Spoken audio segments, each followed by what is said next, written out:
Olá, sou João Camolês, psicólogo cognitivo, e nesse vídeo quero conversar com vocês sobre o nível de apego, vínculo, conectividade familiar e como o cérebro se constrói com isso.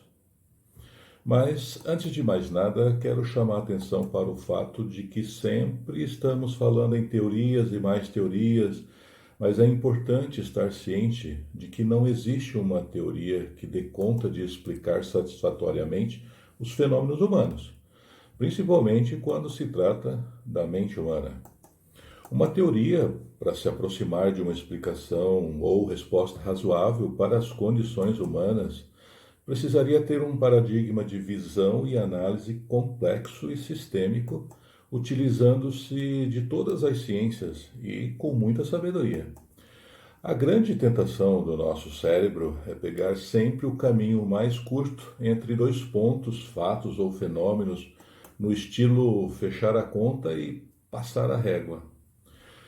Demanda muita energia do organismo encarar os fatos de forma complexa e sistêmica, ou seja, analisar e sistematizar as múltiplas possibilidades de um fato. O ideal seria aplicarmos sempre a regra matemática e analisar as infinitas retas que passam por um ponto, fato ou fenômeno. Enquanto isso, vamos aqui arranhando algumas teorias e hipóteses sobre esse enigma ambulante e complexo chamado ser humano. Decifra-me ou te devoro. Comprometi-me de falar sobre os níveis de apego entre os novos organismos chamados filhos e suas figuras de apego de vínculo chamados de pais. Então, vamos nessa.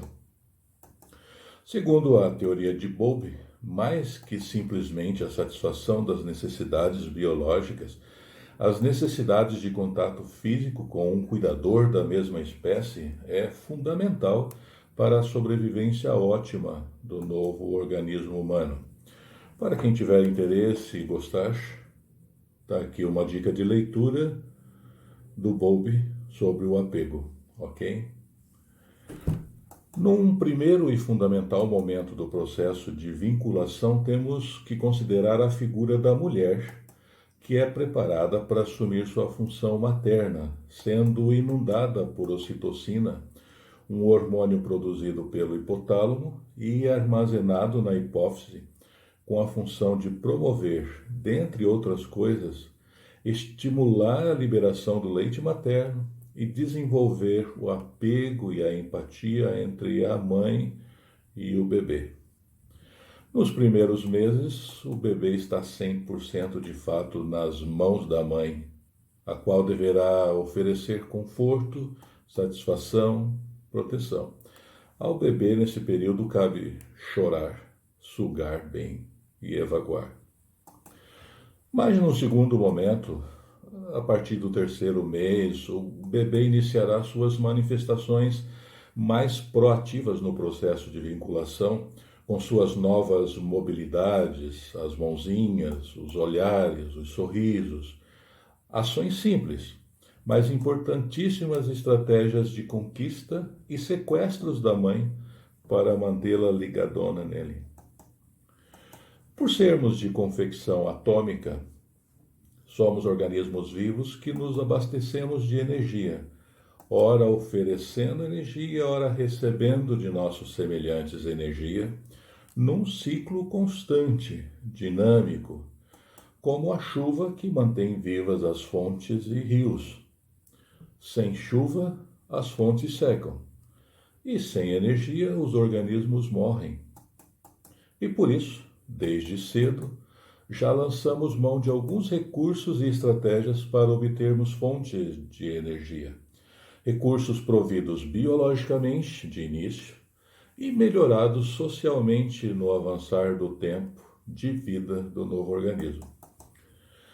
Constituímos e construímos-nos como unidades de energia, somos pacotes de energias conectados às fontes de energia dos organismos semelhantes, dentre outras fontes menos complexas de energia que a natureza oferece. Por isso, estamos no topo da cadeia alimentar. No grupo familiar, os filhos têm os pais como figura de apego e principal fonte de energia. Vínculo, conexão estreita, maior disponibilidade de energia. Vínculo, conexão fraca, menos energia. Na ausência dos pais, outros adultos substituirão na função.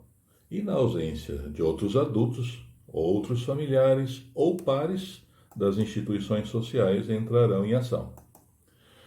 Conexão estreita, exclusiva, forte, ocorre geralmente entre o primeiro filho e filha e suas fontes. Nesse tipo de vínculo, o organismo terá energia disponibilizada, forte, farta, e a sobrevivência estará garantida. Isso favorecerá que o novo organismo, filho ou filha, tenha um perfil de oficialidade garantido, sendo dono natural do seu território. Isso poderá definir alguns mecanismos no indivíduo como ser dependente, mas, porém, mandão, possessivo, imitador da sua fonte, ou pai ou a mãe, tem uma relação simbiótica e estabilizada com sua fonte, como se fosse a história da metade da laranja. São os príncipes e as princesas, herdeiros naturais do trono. Já uma conexão moderada, fraca ou até mesmo inexistente, ocorre a partir do segundo filho ou filha. Nesse tipo de vínculo, o novo organismo terá que trabalhar por energia, vai ter que batalhar, vai ter que correr atrás, e a sobrevivência estará na bandeira amarela, podendo até ir para a bandeira vermelha. Situação de ameaça gera ansiedade, medo, estresse. E o cérebro sinaliza e prepara o indivíduo para a luta ou fuga. O novo organismo poderá viver sempre lutando ou sempre fugindo. Mas como resolver isso?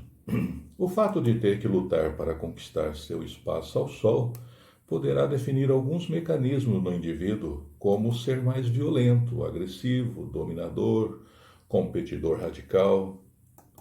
Ou, se for a fuga, o organismo usará a estratégia do camaleão ou do polvo, camuflando-se para obter um pouco de energia sem ter que pegar o touro pelo chifre ou remover a enorme pedra do caminho. A racionalização ou desculpas amarelas, as dissimulações, as projeções, conversões de sintomas são bons exemplos disso. Em casos mais radicais de vínculo inexistente, o novo organismo estará operando na bandeira vermelha de fato. Sem energia suficiente para sobreviver, o organismo entrará num estado de desamparo aprendido e não lutará por energia, pois sabe que não obterá. Seu choro, seu grito, não adianta espernear que não tem ninguém para ajudá-lo e ele não consegue transformar o meio ambiente com a sua ação. Então, às vezes, o melhor jeito de ter um mínimo de energia é não gastando o mínimo que se tem. Como fazemos às vezes quando desligamos o celular e deixamos para religar somente numa emergência extrema, né?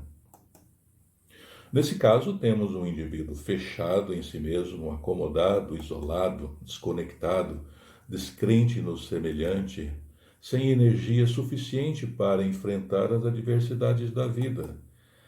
Ele não acredita ser possível transformar os conflitos da vida em benefício dele. E a desistência pela vida poderá passar da ideação ao fato. Se o apego de mais ou de menos, ou até mesmo inexistente, nos traz conflitos inadequados, com enormes possibilidades de se tornarem mecanismos que levaremos para a vida adulta, então qual seria o apego ótimo ou saudável? Ora, é uma balança difícil de se atingir o equilíbrio, considerando as variáveis todas e que nós adultos somos muito complicados, frágeis e imaturos em nossos afetos. Mas nada que não possa ser trabalhado, lapidado, remixado na fase adulta de vida.